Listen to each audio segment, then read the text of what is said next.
Amis internautes de la chaîne Edmond TV, bienvenue à ce nouveau numéro de votre magazine Congo Nabiso. Congo Nabiso, c'est une émission socio-politique.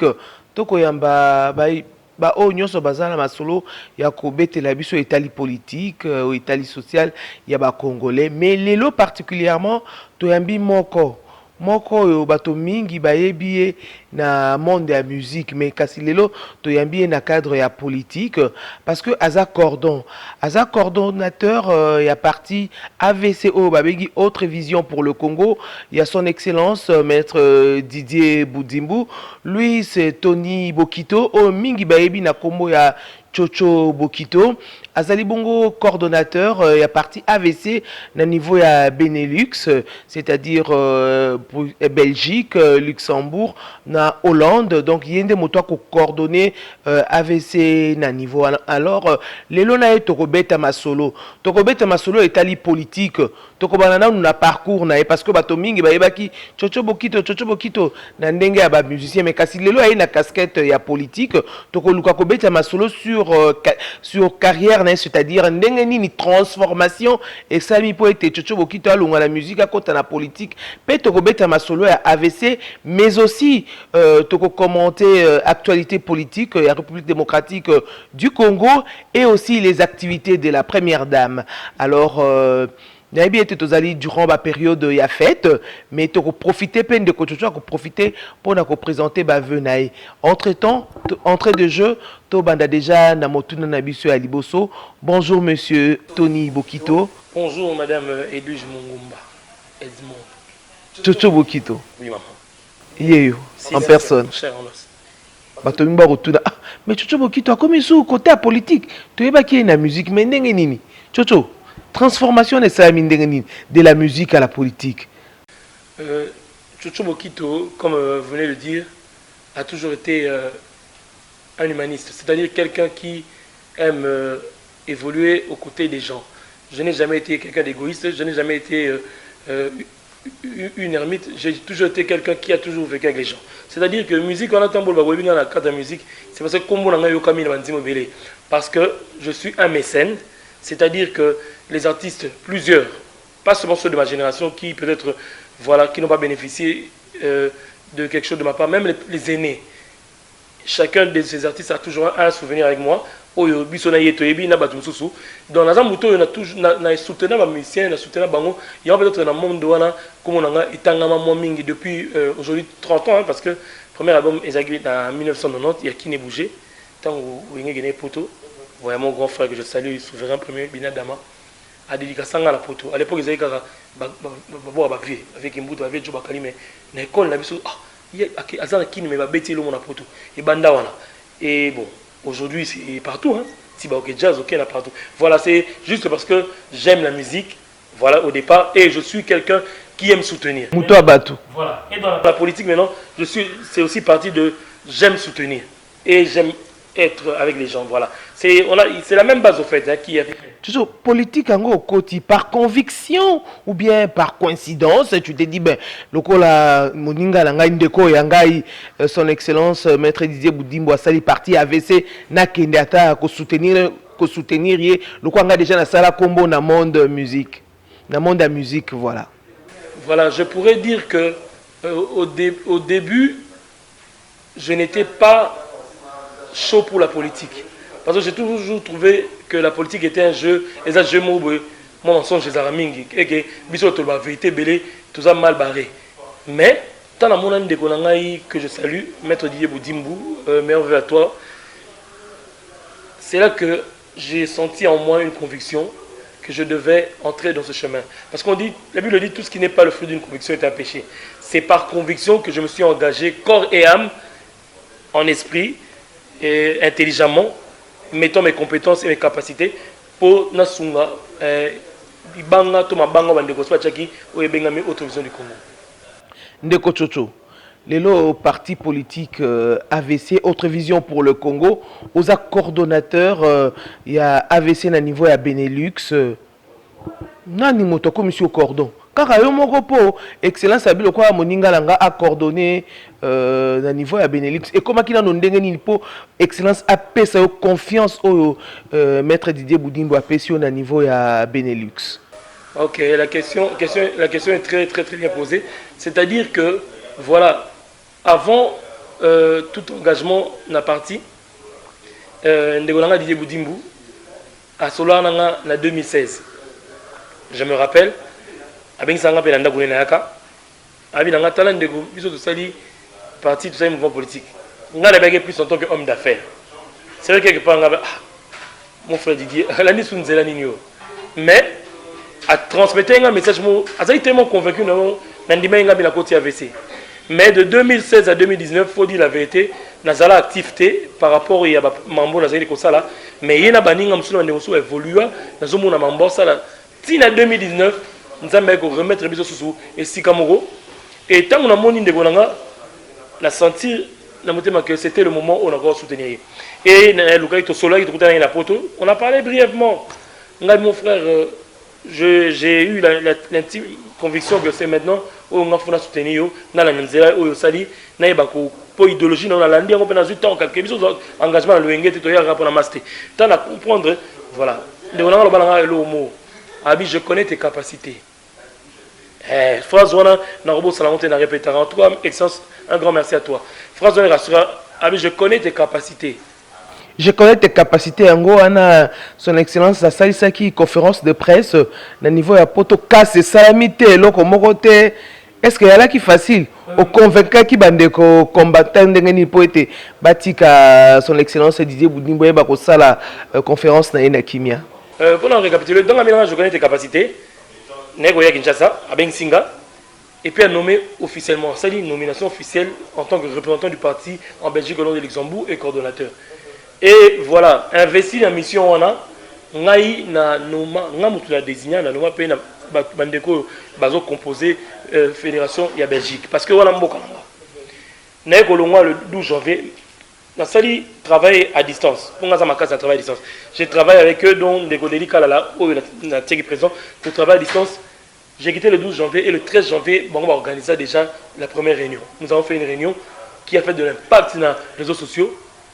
Et ça dit que, exemple, par mon agresseur, exemple, 4 jours après, Paul Obagelon, à Zoya Poto. Ils avaient prévu à Koutana Bandeko, au Tosari dans la réunion. Parce que Bandeko Msola, la plupart ont présenté le même jour, là, le 13 janvier.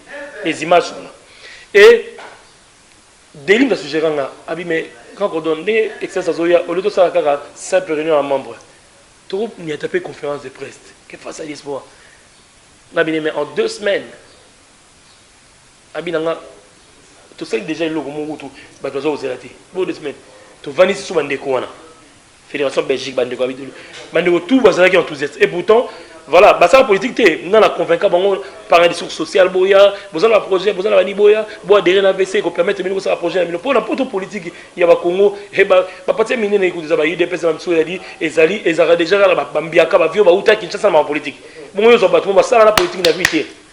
Baza déjà la base na ba. Mais c'est parce que ça m'appelle ça grand yaya. Oui, un grand yaya, ma coquille aurait pas solo là. Je sais convaincre et conférence de presse on a excellence yaya. Je répète, c'est le seul dans le gouvernement actuel, à part le chef de l'État, à avoir fait une conférence de presse en Belgique face à la diaspora, Bitumbeya, désolé. Pourquoi? Parce que combattant à frère combattant tant que logo Tchotchot à Sali, Tchotchot c'est Bandeko, mais pour combattre à Bébisa, combattant avec tout à côté logo Tchanga, sans continuer qu'il y a quelque chose. Combattant à ça désolé parce que Alingaki a fait ça. Matoi. Combattant zande konabiso. Et puis excellent Didier Boudimbo. Aza mona utanati. Aza pende mona bangote. Obe bisalo on a sali yoka nanu. Oye sika aza ba bazala gite liboso, aza ba bebisa gite to yokaye. Et c'était magnifique le 25 janvier 2020 et coïncidence il y avait 2 ministres de ce gouvernement. Bazagi pe logé dans l'hôtel wana. Ba si ça la triomphe avec Didier Boudimbo. En tout cas, nous merci pour la joie. Yo moko sala esengo makasi hein. Et Sengokutu, c'est peu, parce que j'étais dans l'euphorie. Parce que je me suis dit, 3 mois auparavant, il n'y avait pas, il y avait des membres de l'AVC au Bakota la Kinshasa, ça rappelle la porte en relais. Mais AVC officiellement, ils ont été. mais jour on a devant Mokili avec des agues officiels. Le lot avait ça qu'on compter dans bande quoi poto le qui vraiment base ya makasi vani na niveau ya poto. Base ya makasi koleka parce que nous sommes le premier parti en matière de visibilité et d'activité. Tous la fédération Belgique, fédération Tala Mounene. Et ça, la Ligue des femmes super puissante, composée des femmes au bazar d'association, des présidentes de fondation. D'ailleurs, on a qui le 24 octobre. Mais la Simananga baye 5 mamans au président de l'association. Baye ko sala basse action dans l'association là bango ah bon image basse maman minene awa na Congo. C'est pour dire que la fédération Belgique est Vanda. OK la fédération Angleterre. Et ça la maman na qui butuna tant na Kinshasa na qui vole mongona donc secrétaire des finances il y a la fédération Angleterre maman Fatouma donc qui a une association, il y a pas Kinshasa to Guinaye. Pour toi qui il y avait un grand meeting à Limka.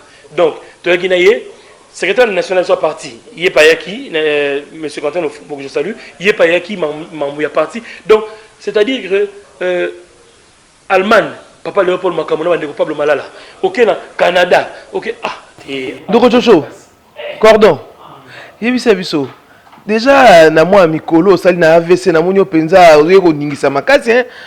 Koyoka koloba mikolongo ebelete mais quand même on a porté tous mon corps nakati AVC. Déjà installé combien de fédérations? Des fédérations oyonga à la base de l'implantation il y a la fédération de Belgique. Je suis à la base de la fédération d'Angleterre. Quand je parle à la base c'est vraiment à 100% à la base. Pour bandeko va faire na mambo kanati. Bandeko va faire en Angleterre mais ngamutu na ye na bandi tout ça, et ça, donc, ça sont les deux plus grandes victoires. Il y a Belgique et Angleterre. Il y a Belgique, c'est quoi? Et ça, là-bas, sous fédération, Hollande, Luxembourg, où ils ont mis en place, Luxembourg. Allemagne, je peux dire, co-installateur, parce que c'est encore moi qui ai eu cette idée, il y a côté de sa fédération Allemagne, l'Europe Fédération et Téléma. Voilà. Et donc, voilà, pour ne pas dissocier des autres, je me limite à ça. Voilà. Ndeko Chocho, mitune ya penze belé. Ndeko Chocho, na mikolo ezali koya na poto, bozali ko organiser moi mama na likambo. Au thème ezali Congolais un jour, Congolais pour toujours. Une diaspora responsable. Alors, tant qu'on atteint l'item, voilà, je me suis dit, la diaspora n'a jamais été responsable. De Kochocho, témoin Linga Lobanabisoni, Congolais un jour, Congolais pour toujours, une diaspora responsable. Cordon, Olingo Lobanin. Je remercie Dieu de mettre dans l'inspiration. Tant la Vanda, et ça thème, il y a événement, c'est-à-dire c'est un thème pour l'année. C'est un thème qui accompagnera différents événements. Oyo nazana on a programme Rosala pour la fédération c'est-à-dire que j'aurais pu commencer par la diaspora responsable, un Congolais un jour, un Congolais toujours. C'est-à-dire la salle conversé dans le sens que la plupart des gens au bazar de la diaspora ne nous voient pas la face ont acquis les nationalités bamboka ou bavandaka. Mais pendant des années, Batou Minga diaspora par rapport au mal-être du pays, par rapport à ma maison Simbaté, Congo comme ngabela bakino na jamais ça langage badolba ya mboka pas raqueté faut kumput ngapena donc ya na bana nga mboka bobo c'est vrai que ba Congolais ba kabona gina Congo exact famille la maman des rattaché dans Congo tinda mo manda azo se pende ala tinda kaka bani mais depuis l'avènement il y a président Félix Antoine Tshilombo tu sais qu'il dit que je salue merveilleux chef de l'état merveilleux maman Denise Yakeru ba te bela ko il dit ah mais vous avez félicité tous à Guinée. Oh, c'est le vieux oh, ça dit qu'on se réconcilie à Congo. Alors maintenant, on a un message à nous, c'est-à-dire que aux gens belges, aux gens français, banananga, belge, vous avez nos belges, mais n'oubliez pas, vous êtes congolais. Si vous avez été congolais un jour, vous êtes congolais toujours. C'est-à-dire les nationalités ne sont que des documents dans l'administration. Alors maintenant, diaspora sont responsables du Congo. Je parle quand je dis responsable, c'est pas irresponsable, c'est-à-dire que sont responsables que biso diaspora nous avons un rôle à jouer au Congo. Tout la soutenir ça biso bana poto, bango bana kini, abela ba kini ya bana yakini. Biso ba fwa kumputu, bango ba vala ba na kini na bango. Biso kini ya bana yakini te. Biso tout na Kinshasa. Nous sommes tous congolais. Azo baptême na 32 chita, kota procureur na Simamoni shop. Na tambola na babalaba na kota kako na makuna pasola pona managombe. Donc ça dit que tous en a bomoko. Une diaspora responsable, ça dit que diaspora vous êtes des membres d'un pays, d'une communauté, Bokene côté Mongo Boye, le nom l'ami Amino que Congolais toujours, Bomoko Zonga, tout le monde a la responsabilité à Congo. C'est ça le thème, il y a événement et Belé Tosala dans l'année 2021. Yorozo la Moussabandeko, Tozonge la Bolingo ya Congo. Tout ce qui est Bolingo ya Congo pour que Congo n'a besoin qu'un liboso. C'est-à-dire que Bolingo est là, qui est Koufagité, pour ça Congolais Makila ou Congolais toujours. C'est-à-dire, tout le monde sont là, la Lazare.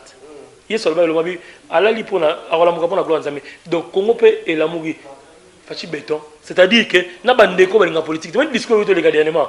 N'a pas de la politique, tu vas hier. Mais président solo on a eu beaucoup au changer. C'est-à-dire que diaspora sont responsables. Nous avons un grand rôle à jouer au Congo. Bah qui te gagne au la poto et ça été poto ça la mindele. Tout ça les bango trop. Des asko poto ya to chamaye na mboka. Et on a la passi mais c'est impossibilité.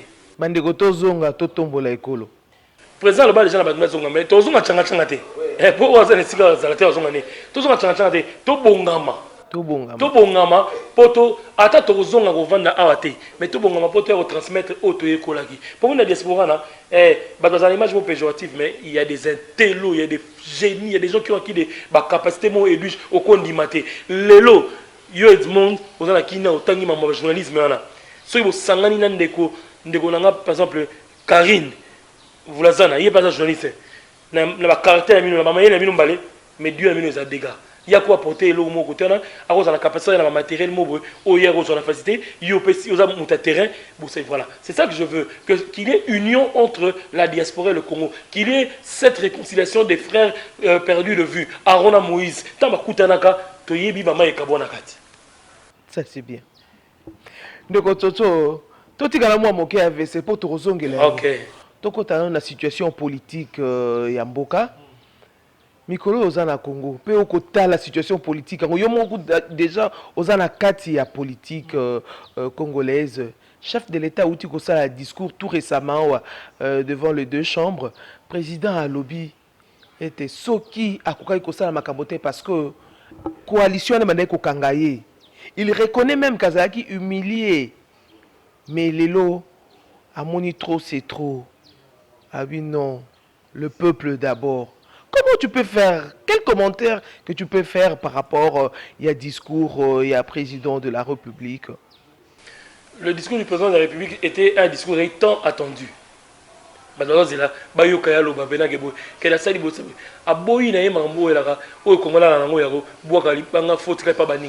A reconnaître na yemo.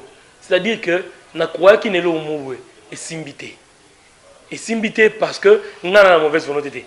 Nous avons la bonne volonté. Mais quand nous avons la bonne volonté, peut-être que le peuple me dit que nous avons la volonté. Nous avons douté, mais nous avons le bénéfice du doute. Mais quand nous avons basali autorité, au contraire, nous avons diminué. Alors on comprend que tout le temps, nous avons la volonté. Faut s'arrêter. Mais makanise keseni. Alors, na luka bandeko tout ça mécanisme ko. Na luka discovery. Oh, yo so na discovery musala bosala pour boza mécanisme. So mécanisme te bosala musala te. Po ya luka saboter image ma bienté, ma sondente. Yo bo luka beta lo mo bosi mate. Mais Dieu na mis le simba lo bon c'est pour bokena mécanisme. C'est ça le discours du chef est un discours responsable. En tout cas, ce que j'ai aimé, c'est que il n'a pas rejeté la faute sur les autres employés. À reconnaître na yemo. Yim dandima ki alliance sona. À reconnaître les simité, mais ce que sont mes simité, tout continent zéland. Et il y a un bengi battu dans l'union sacrée. En tout cas, ce discours, c'est l'un des plus beaux entendus par un chef d'État. Penses-tu que l'union sacrée peut réussir? Pour Moto Azalaki pendant 18 ans, kabiliste, Moto Azalaki pendant 18 ans, Azalaki Pemeni à Joseph Kabila, Alei Nassani à Joseph Kabila. Penses-tu d'emblée, comme ça, dans un mois, Aroki, que s'est transformé, Tshisekedi, et à ça, Makambo, président de la République, Félix Antoine Tshisekedi, à Kosenga? Mais voilà, c'est ça le problème. Le président Bengi Bakwa, comment Tshisekedi c'était? Pas un nationaliste. Non. Et penses-tu que ça serait facile, papa? Non, rien de ce qui est grand n'est facile. Et vous avez facilité, vous avez facilité. Pour te dire que bateau batanzala, batalibumu, bayaka allié, il mange à tous les râteaux. Tout le monde a mon compte. Moto a message déjà ko yiba na yiba ba mi yiba azando ba beti lobi azonge ko yiba ba beti lobi azonge ko yiba. Tu penses que moto ya bon ko changer facilement? Si ko yo lobi mi yiba azando, mo yiba azando peut-être azo yiba loko pour azana nzala. Mais mi yibi o solo azange loko te. Bazana makala. To landa ibona TV. Bana makala. bazala makala. Donc c'est à dire que bazala kisi que y a un sentiment te alors bango abi moi na maman nanga moi na noko nanga cousin nanga au sein mabe OK boloko. Donc il y a un système parce que mutema mutu tu ne peux pas connaître le cœur de l'homme. Moi je crois en l'union sacrée dans le sens que message wana tanga zolo bango alors beli kaka batu il y a fait CCT parce que beaucoup oublié. Alors beli même batu oh il y a famille politique dans le sens que oui même cash c'est-à-dire tozala binot. Oui même UDPS. C'est-à-dire que tozala bino mais ba autour bazala katiawa o bazoninga na bango ko tambola vision mona ngati o bani ko za souci peuple té bino pe bokeba so na bengana ki batukutu so na bengani batukutu oyo bazali na puissance o baiki na ba port na bango na lisanga bongo bino peut-être ngamutu na sunga c'est-à-dire c'est ça c'est-à-dire le message s'adressait à tous les Congolais à bengi union sacrée de alingi mutuno surtout o za na vision mona ye ya kato solo mais je pense qu'il y a une sélection qui va se faire non ba erreur du passé babandela ngote. Pour tout le monde, il du passé. Alors, maintenant, je pense que l'union sacrée est une bonne idée parce que pour participer à tout accès, pour mais qu'est-ce qu'on voit là, Zobanga, t'es une cochocho. Bateau, Bajera qui biso ma bébé, bengi mon sous la union sacrée. Est-ce que ceux qui basent sur poste, répondre à l'attente, il y a Congolais? C'est ça la grande question aux populations, ça comme tout jour et nuit de cochocho. Et on a lobby comment dire, à l'impossible nul n'est tenu. Est-ce que bango mbozo poste? Ça c'est, on a eu lobby sur basé poste. Tout ça talaka, zéro talaka la théâtre. Bon, comment on va poste? Poste ni bazo poste belé au sel l'autre. Poste ni ozo. Et bon, il y a union sacrée pamba. Il y a une union sacrée croyant qu'on soit posté. A reçutuka peut-être moi na ye o atanga classe moi na ye o évolue ba bengi moi na ye. Le tomi la génération bana ozokola lelo baza ba génération na bien bible lo ba Eli devant nzamba zo koloba nzamba Seigneur moni ngai pena boye ba prophète bal baza ke pele azo se vanter que atikala ye moko yeso nzamba tala bini Eli. Je me suis réservé 7000 autres prophètes qui n'ont pas fait chier nous devant ba. Président Félix, mambo j'ai anticipation. Azala bateau ba élément obino bozo souci. Boye ba quitter au kamo. Les camarades ba élément nan de ko chocho ba na kinba ko loba tapoto pe ba ye pe menya président ga pona ko luka ba poste bazo accusé pe ba na poto mingo ba se retrouver na kata ya présidence de la République la kata gouvernement que ba ye plus pour na ba poche na bango ba ko sala le côté ba ko ternir image ya président Félix Antoine Tshisekedi de ko chocho yo étant moi la poto ko loba nini par rapport ya likamo ba na Kinshasa ba ko loba ba na Congo ba ko loba. Ça je dirais que généraliser likamo c'est méchant hein. Le président Jean-Marc Abound, que je salue, Amta Potote, Madame Mabunda, Amta Potote, Premier ministre Ilunkamba, Azamuta Potote, DG Société telle, Amta Potote. Pourquoi vous généralisez qu'on soit Kamorobo? C'est vrai qu'il y a certaines personnes, où peut-être chef à ça la confiance, et que mais pour ça il y a beaucoup de personnes au POT poto chef Lelo malheureusement qui sont décédés du Covid aussi et ces gens travaillaient donc on ne parlera pas de la mémoire de ces gens pour 2-3 personnes peut-être à Saint-Mabé non poto eza nangote et siko formé bato ba l'équipe batakisha sa maïli non président en commis président bato ayebi que Edwige na poto a mené campagne même biso awa mais quoi de plus normal ça la confiance na Edwige plutôt que na oya yebité. Mais tant qu'Edwige a décevoir, la déception fait partie du voyage Edwige. Donc je pense que maintenant, ce sont des leçons que le président tire. C'est-à-dire que, Batunanga Oyo, makasa moi zayi peut-être kuna to zayi kaka roloba mais na minute oyo ezala bala qui nous batanga na école qui ont des compétences réelles bino na compétences réelles président lelo comme j'ai dit union sacrée but dans zakana repérer bateau bazala compétence il y a bien hop eza sous maman peut-être sentiment eza ma affinité o eza peut-être à la kisi que asa humaniste pour soit ça la garantie ezala na buna la Félix na sala bossa le côté ba pesa une poste o abusé. Mais le rôle avec excellence Dieu dit moi ça musala ba osala kaka union sacrée a débauchage débauchage te balobi bo pesi moi kanyaka po bato baya na union sacrée bo pesi moi kanyaka po baya ba kokoisa bureau mabunda ba na ina lobelo mo wana kutu bato balobi ba bata lokuta moi ba lokuta to bien biso général c'est-à-dire que discréditer ko ba mabe mutupo au semestre ça ina peuple alors on a bien soit pesa kiyo c'est ko lia kiti bo so lia ki pour loba mutalia ka loba te mutatondi bena loba nete ozana nzanda zoloba donc yo mutolobi mamona oza mutalokuta madame Mabunda bato longolié elle est compétente cette dame bato longoli kaka bato na o kaka bakena parler biso debi to la hémicycle te tout monde banguti baso beta ba mesa to biso baso bamba na bakiti ndeko toujours total ya ba vidéo ko circuler ko honorable Molière alobi ke bazoki mbongo abi aliaki azui mbongo donc l'axi ke kanyaka tambola ki pona ko koisa bureau Mabunda Benoît Molière, que je salue en passant, c'est un homme que j'aime comme personnage, mais Bino a une crédibilité niveau personnel. À part sans la vérité, c'est vrai que alors Mambo Azuna Balabala a mis ça pour ça, mais Bino Moro beaucoup contribue dans Mambo. Et bon, c'est-à-dire que c'est quelqu'un qui joue son jeu, il tire son épingle du jeu. C'est comme ça en Europe, à bon ça. Je le respecte beaucoup pour la monde à comprendre beaucoup. À Yébinda qui est dans la zigzag. T'en as même vu dans mon tu dis maman Kambalobi. Mamni qui m'a pensé quelque chose. Elle m'a pensé Kanyaka. T'es un dimi n'angati. Pas mon lien, mon bela n'ango à raison mon maman. Alors bah mille go pèse 100 000. T'es un dimi. Tu peux maman bon ça à n'ango jeu. Pour les conseils non pas vidéo et l'équipe de les réseaux sociaux.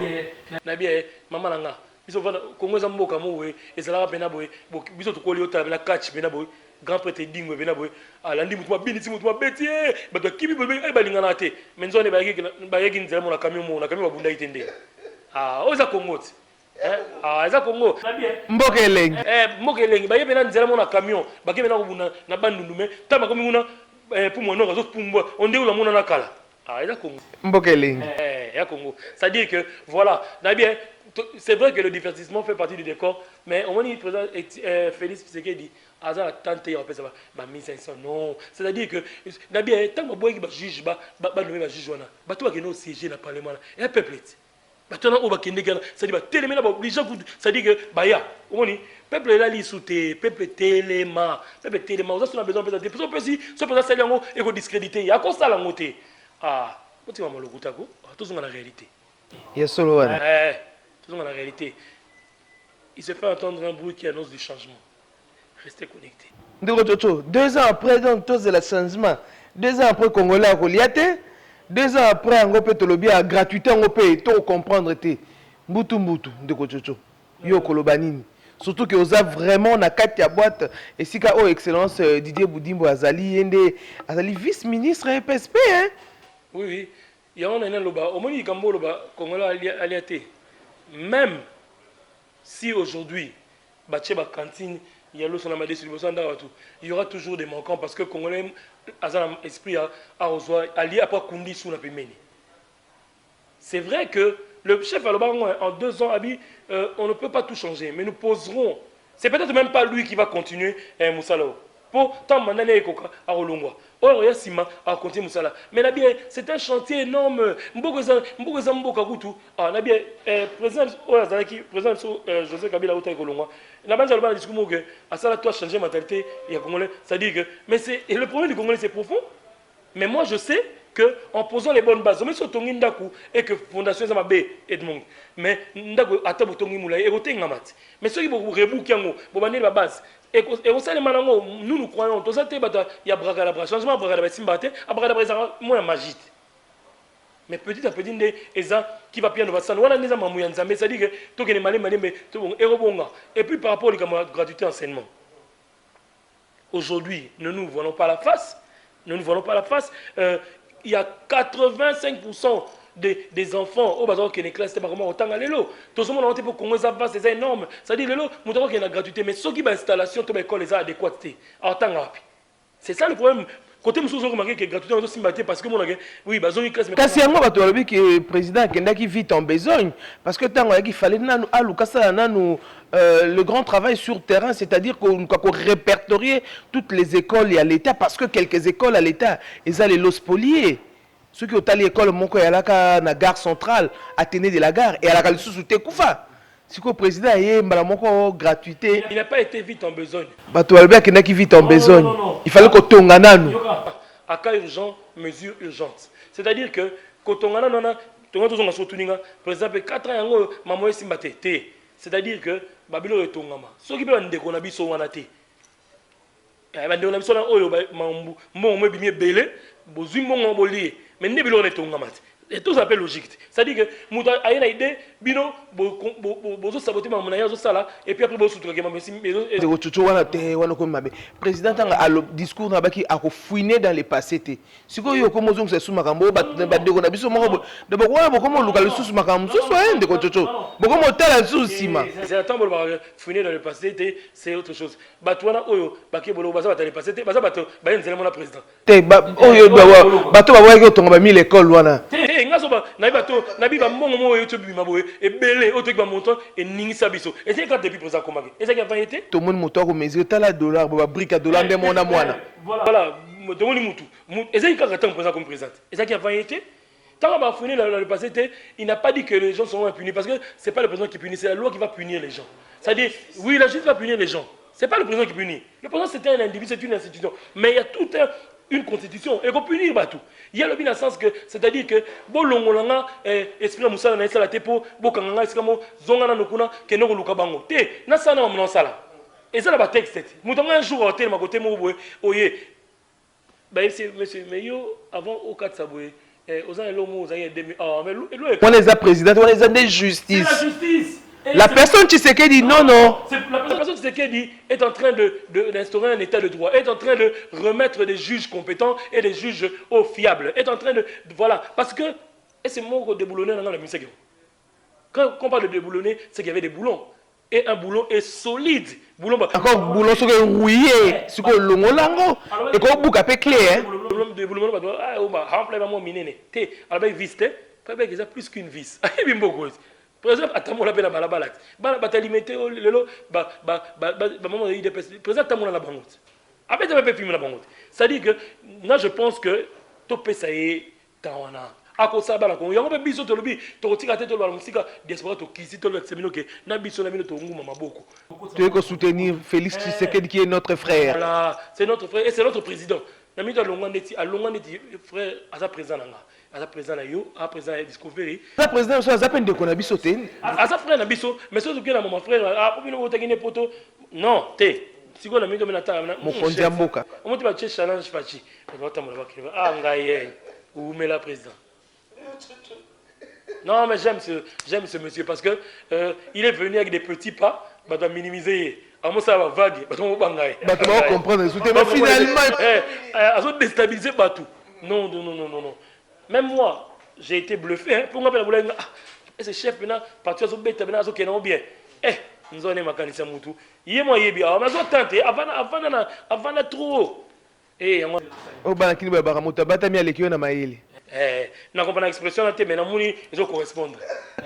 Ndeko to masolo ya fondation Denise Nyakeru Tshisekedi parce qu'on appelle moko ya ba oza na kati ya likambo yango ya fondation Denise Nyakeru Tshisekedi to moni la première dame akei sous koluka ko lamusa ko sekuisa oto yebaka ekolo ya la kana limité wana centre maman Mobutu akei sous koluka ko lamusa yango pour que ba jeune fille ba kende koye ko la misala aye na bourse excellencia et ndenge nini bourse bato mingi ba ko bezo pesa makaka na bande kwa baluba na ba swahili biso bangala to ate voilà je salue la première dame maman de la nation maman Denise Nyakeru Tshisekedi maman appelle ça Mbote avec l'Ongonia parce que elle est exceptionnelle voilà moi maman là et là loba par rapport à Elikambo lobby je ne suis pas membre payé de la fondation pour le aller à la té naza membre sympathique si bato na boulon so bika membre kantika ke bafutaka congolais ka mbongo kalboso non bolingwa Congo et les canano sympathisant de la fondation parce que voilà je soutiens les actions de maman au travers ma membre il y a ngala kambaka na ba jeune na egiara c'est-à-dire que maman Denise fait ce qu'elle fait ce n'est pas extraordinaire elle fait seulement ce qu'une maman de la nation ou bien la première dame doit faire. Pendant des années, parce que maman Antoine Mobutu a salangote. Après, il y a eu Vide Moboué. Maman Olivier a salama monaye. A salama maman mounana. Maman Sala. Pour la première des mamans. C'est-à-dire que tout ce qui touche à la femme ou à l'enfant ou à la fille, Aza obligé à la porte-étendard. Et via la fondation, elle a voulu. Message d'ailleurs à redynamiser, à autonomiser la femme. Moi si Azonga, ma plus belle lettre de noblesse, il y a moi si Ezonga. Et aujourd'hui, les mamans se sont levées. Comme la confiance à maman là-bas. C'est-à-dire, par exemple, le Gamassan de maman Boutona, ce centre a produit bah, éléments. Il y a ma casse, le maman, ma grande couturière, comment baboé. Mais comment une institution pareille qui a été, maman, défunte maman Antoinette, maman Yakama Nanganda, Salaka, et Kendeka boy. les installations et tout, juste parce que bobo comme ça mourir maman Denise abi azong sayango kutozo sa valeur on est ça là que ba maman ya biso ba bota biso le lot là les maman banani benga chocho maman voilà, c'était cette base. Elle a remis ça à neuf sous l'acceptation de maman Suzanne. Ah, motuna nengana tuna Voilà. yango wana. Maman Suzanne qui est la sœur de maman la défunte maman Antoinette. Voilà, maman Suzanne est qui présente, c'est-à-dire que et c'est là on a bango, ma Denise sera arrêté. Aïende ko la musa ko soutenir le logo bande wa sala déjà. Maintenant en ce qui concerne la bourse excellentien. Maman Vandaki tangu ba papa la biso père ton papa Tony, ba kena poto la bourse d'études. Mon père a étudié à Liège. Mais pendant toutes ces années, les bourse c'est comment ndeti ya masolo kaka. On va boursier, c'était un mot. Alors que ba bourse c'est là na Congo, ba parents la biso ba loke ba bourse c'est là. Maman lobi non, nous allons maintenant faire un programme. Parce que hasard une initiative hein. Un programme les meilleurs élèves des écoles que nous allons choisir, parce qu'il y a tant d'écoles, va bénéficier à peine un coup de pouce oyo maman présente à Saliba qui est dans le temps à la poto. Et par rapport au lobby, Ezaka Balouba, Ezaka Basolité, Naro Bimsoli, Sénat, Congo, débat les marre déjà. Et Congo, on a sur 3-4. On a pris des écoles. Maintenant, et là, on a cette fondation et fonctionnalité, na mbongo ya maman Denise à ma poche nepo, le bateau, Azo mbongo, après 2 ans, bala mon corps. Et voilà, maman Denise charge des partenaires. Elle s'est déplacée. C'est la première dame Mangaye. C'est-à-dire que et batona bazo c'est un programme un engagement que ba partenaire ba spontanément. C'est-à-dire par exemple bande wake dans la France. C'est le gouvernement français ba li ba partenaire ba classe banana ba séjour na bango ba loyeba so vandi maman mission la poche non. Et ça partenariat fondation qui a eu l'idée, fondation qui a posé les bases et n'a pas partenaire. Aujourd'hui yo lobi kutu mamba centre Mobutu mais bon projet Ba comédien un peu ba comédien 450 comédiens qui bénéficient de la couverture de santé et puis kalaté pe ba journaliste na et puis ba journaliste peut ezaki surprise bo zongo kalaté et puis projet muneno obiso zanango maman ongana na maman ça dit que bande ko nango ba la situation na poto. C'est-à-dire tout ça là, un grand parrainage, un grand jumelage, va taper na vision fondation, c'est-à-dire que tant bazoya ko sala musala, c'est-à-dire que mandeko na tangelo non banda tangela bon permettre nga maman Nadine Nabiamo, maman Marie-Paul Bila bagina de Nancy, maman Mélanie Kanyeba Ozui, maman Karine Mansazara Ozui Susunani baza moi et Belé baza la fondation bana organisation bayaki Kinshasa président Eliezer Makuba ya Ligue des jeunes bayaki mamuna bango baza membre parti baza membre bagi mamuna bango ba soutenir ko ba action minene ba petit ba doma matériel madame Karine Mansazara ça le matériel ba vélo ya handicapé bilona mais ces gens ba ko za posté bazo soutenir vision ya chef de l'état na ya première dame maman Denis, c'est-à-dire que ce que le Congo t'a donné ou bien oyo ozui ya auto ozui la poto ya ko mettre au service ya mande quoi bazo sa musalana est-ce que bana tina posé ngamo naza est-ce que c'est ngata posé naza besoin posé tout ça là toujours la vision soutenir chef de l'état mais si vision mo auto se retrouver na kati et pour te dire maman Denise a beaucoup de projets. C'est pourquoi je demande aux mamans continuer à soutenir cette maman là. Bon, on a maintenant que la femme congolaise retrouvera ses plus belles lettres de noblesse. Bon combattre été. Aza moi na Congo, aza ndeko na bino, aza maman na bino, aza maman na biso. On a loba peut-être c'est parce que je lis chaque jour ce qu'elle fait et je me dis ce qu'a peuple Pessienzela voilà. Bon on a maintenant que Congo ils ont bien Congo. Oui. Ndeko chocho na moni to komi ko chuter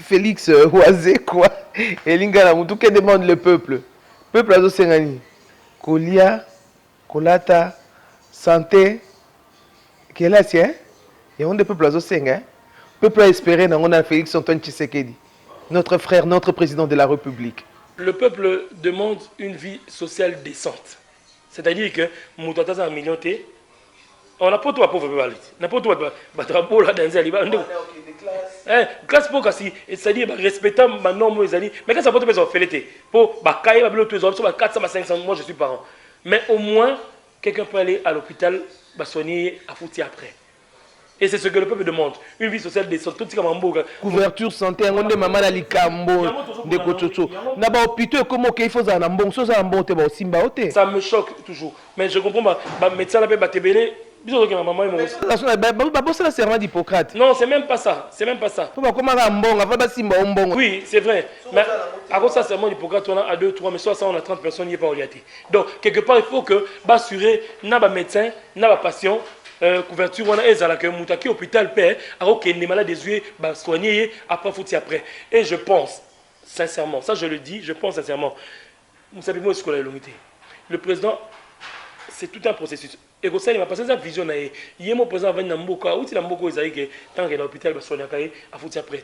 La vision, c'est pas impossible. Impossible, c'est pour bateau il puis so ils aillent là au moment bazo banga été là au babangete ndé ba tche bakalté bakale c'est mis pour ba on to mo élection Nicolo donc ndenge zaona que demande le peuple congolais à vivre décemment de la sentinelle au PDG qu'il n'y ait pas cette discrimination, que chacun se sente chez lui, que chacun se sente important, et moi je crois en cette vision du chef. Donc to soutenir les gars bana Congo to simana maboko Congo elonga elonga. De soutenir le président Félix-Antoine Tshisekedi pour que Congo ekende liboso. Ndeko Chocho tokomi presque na suka. Yebisangai ozo vivre ambiance wana ndenge nini po yozaka na Kinshasa te outi poto na kati AVC ça se passe comment? Moi ba pot de banane ya te ba ta Kinshasa ba koyo kelo zuwa te ndeko Chocho nini boye ko outi poto e osama ndenge na kati AVC. Polika mwamena ba parti politique ya la mingi ba pot de banane nakati AVC pour vivre en ndenge nini naina loba eloko nyuso zala soki vision tous so visionnaire ndenge visionnaire zali yem da garantie saka stabilité excellence Didier Boudimbu aza muta sangisa bato aza muta sentimenté ate po yo qui avant aux militants de première heure aux militants de dernière heure exact et yonga la pesoté elonde eza magnifique pas ngwala bon je peux dire une chose lelo maintenant mutema mutunde na bi oyebate mais ala bandeko tous na bomoko CG na biso Claude Boba que je salue ba président la Syrie bandeko tout comité le problème est que peut-être na mutema mutu aroba o ayakisima mais ce que je fais partie des gens oyo na la tellement sûr na mamlanga que tu es trop sûr de toi hein? Nzambe m'a convaincre na tellement sûr na mamlanga maman na yebite la sala raté mon ndetinga maman na yebite babo yango nde luka bazuwa na kati ya parti politique ndeko Chocho ba militant de première heure to la jalouse mais bozala jalouse songa na kotina na chala bino ngabu naza muto na soutenir ba militant de première heure ba mamba avec ce Congo ba yebi boyebi na bino ke ngabe na la soki moko azangi na zalaka ka présent peut-être la poto oui ba moko peut-être bah comment mais grand gay ah oui bien au moins ah merci parce que reconnaître bravo grand ngate bandonanga ezo gay so botuni Chocho Bokito il a un parcours il a une histoire ça dit j'ai mes défauts mais boyebi na binoke le lopé s'occuper le lopé ba misupe s'occuper le lo ba obeta masomo susu et avec pour la grand to boya ba capacité motuté. Voilà, je ne suis pas orgueilleux. Preuve en est que la kabola pena bandeko le lopé ba ça musala. Hein vraiment. Beaucoup c'est la bino on mususu mamusu na té. Mais bomo goza autre vision du Congo, c'est une autre vision du Congo et je vous annonce pour 2021 mon Zonga boy, la fédération Hollande et la fédération luxembourgeoise vont être mises en place et tokomisu talebe. Adhésion massive. Tokomi talebe. Donc ça dit autre vision du Congo. Didier Boudimbu na vision na ye na bandeko na ye na biso nyonso tout mutu mo asa s'enorgueillir te po biso tout to za bato to ye na libanga kaka yem da bundi na ba o babundi wana alors nga mabanga na yaki nango année passée mbalo na ye na tala mabanga monde na ye poto avion peut-être et otenga po mabanga na zo na ngo bonde to bana musala na zana elo slogan nga mo comme international ba opesa nzambe raison opesa nzambe raison. Autre vision du Congo, coordonnateur Benelux, lui c'est Chocho Bokito. Mokito Nerwa Salomon. Ah là-bas, sobriquet. Inspiré tout le monde, le grand esprit, le grand l'ancien, le grand amiral, leader des jeunes. Et là, Congo va appeler Sanga. Monsieur va comment inspirer, pasteur va appeler Sanga, pasteur Francky Kerok, que je salue, ami ça l'ancien. Nous avons une inspiration. Et l'église au milieu du village. Comme une souga, toi, la période de fête, moi, ma meilleur vœu, na bandeko, nyonso yayo, pour na bandete les amba soukate. À chaque fois activité zali pour le compte de l'AVC et de Monk TV et là, nous allons venir poto luka ko lakisa bandeko misala o AVC zali ko sala misala o coordonnateur azali ko sala kati na AVC o et signification AVC faut le bango mingi hein pour AVC AVC on partit dans côté AVC veut simplement dire autre vision pour le Congo ndeko chocho caméra ezaliwana micro ezaliwana malobomboka yo.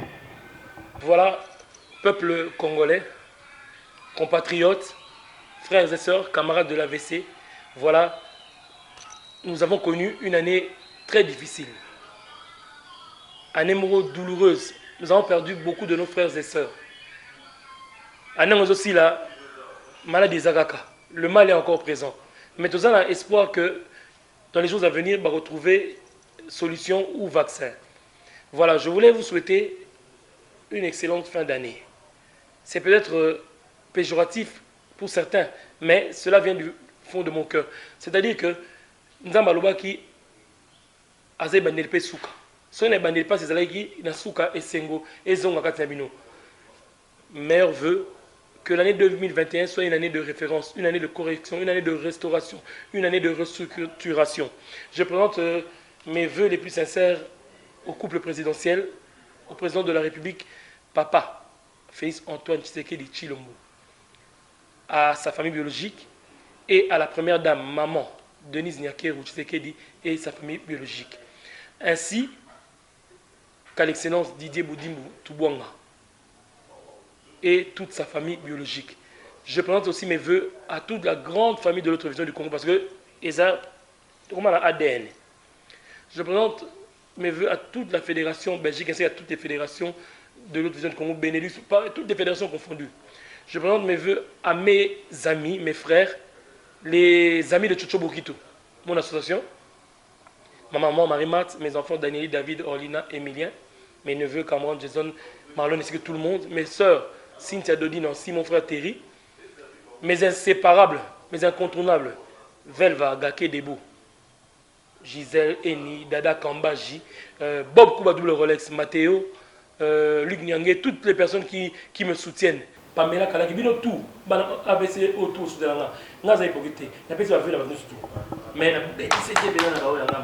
en tout cas, voilà, sans la Boussagno, comment on a bêté, mais en tout cas, voilà, il est comme mon frère Frédéric Bakou, délicat là. On est ensemble. Voilà. Bonne année, bonne année, bonne année, bonne année. Ndeko Chocho, tu es aussi ça. Également, durant la période, tout le monde malade, ils ont terrassé, Batoming, Bakoufi. Quand c'est le président a instauré couvre-feu. Au recueil, le bani n'a banakin. N'a pas embouteillage, banakin, bazar, se plaindre. Quand on a bu marathon, pourquoi pas, le loka kolia. Couvre-feu, ko bomalsou, ma soloté. La période de la fête, Ndeko Chocho. Pour dire vrai, tant qu'on a besoin d'une nouvelle couvre-feu, j'ai été étonné. Ça, je ne peux pas mentir. Mais, que, comme je dis, à mesure urgente, des décisions urgentes, c'est-à-dire le Covid est réel. J'ai été victime de cela en mars de cette année.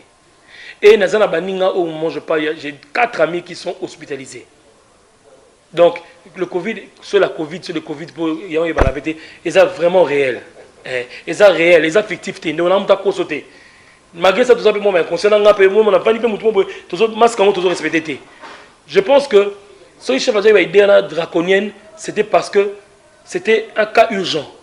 Mais au fur et à mesure, parce que c'est vrai que le Congolais vit dans qui cherche. Et je sais que le chef d'État, à sa première Congolais, il est en train de voir. Il se dit que non. Mais je pense qu'on va lever les mesures. On va essayer de les adapter et dans les jours à venir, voilà, je pense que tout le monde comprendra que c'était nécessaire. Ndeko Chocho, merci. Merci pour Nathan au accordé biso. Merci pour Namasolo Yamboka. Na cadre ya émission Nabiso Congo Nabiso.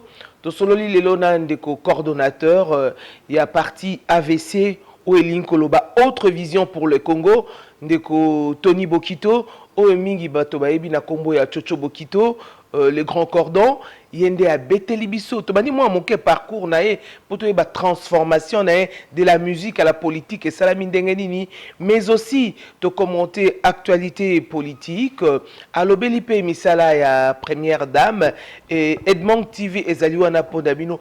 Abonnez-vous massivement sur notre chaîne Edmond TV parce qu'à chaque fois bon banda kozo ba actualité sur AVC, bon banda kozo ba actualité sur le grand cordon Chocho Bokito et nous sommes arrivés à la fin de Chocho. Je crois que ça en est fini pour le vœu. Et Sili hein? Non, on peut ça moins de 2 personnes. Oui. Maxime a vu un pour Sili ici. Voilà, nous avons clôturé à tout seigneur, tout honneur, encore une fois. Mère Nanga, maman Denise Nyakeo, Sayo Moulou, mère Malou Bumboka, maman Chaoufa, Esther Bishop, Virginie Bokechu, Fanny Tshisekedi, moi na Chocho ebisi bango sote ba s'abonner. Bato nyoso otanga. maman Fanny Tshisekedi, mère double, mère vena yona libota na yona mobali na bana. Abonnez-vous massivement à Edmond TV. Ah ouais, ma solo ya bien. Edwige Munguma, yebina solo la, munga la solo. Eh, Beyu Ciel, ou peut qui Beyu Kabea, ou peut qui Edwige Mbote, la publication. Et voilà petite sœur Nanga. Donc, voilà, Maman Luta, que Dieu vous bénisse. Maman Leti Yoka, que Dieu vous bénisse. Donc, Bino Gisèle Ngwala, Bino tout. Oh, vous avez Chocho Bokito. En tout cas, je suis en train de venir. Nazala Nzela. Bo bangate. Du néant et l'eau. Et je répète, je suis avessien à 100% avec l'excellence Didier Boudimbo Toubouanga. Respect. Venanga Jolino Makelele, que je salue, respect. Et voilà, nous sommes arrivés à la fin. Beyu Kabea, ma sœur, je te salue. Merci beaucoup. Merci à ML Laetitia Bikembo, Yvette Kabengele Moulouba, merci à toi. Au tonton international, lui c'est Gofin Kanga. Merci. Merci à Grévi Foutila Matita Liebo. Merci, nous sommes arrivés à la fin. Meilleurs vœux à tous les abonnés de la chaîne Edmond TV. On se retrouve prochainement dans le cadre de l'émission Nabiso Congo Nabiso avec invité Mosusu Asika. Ciao, ciao.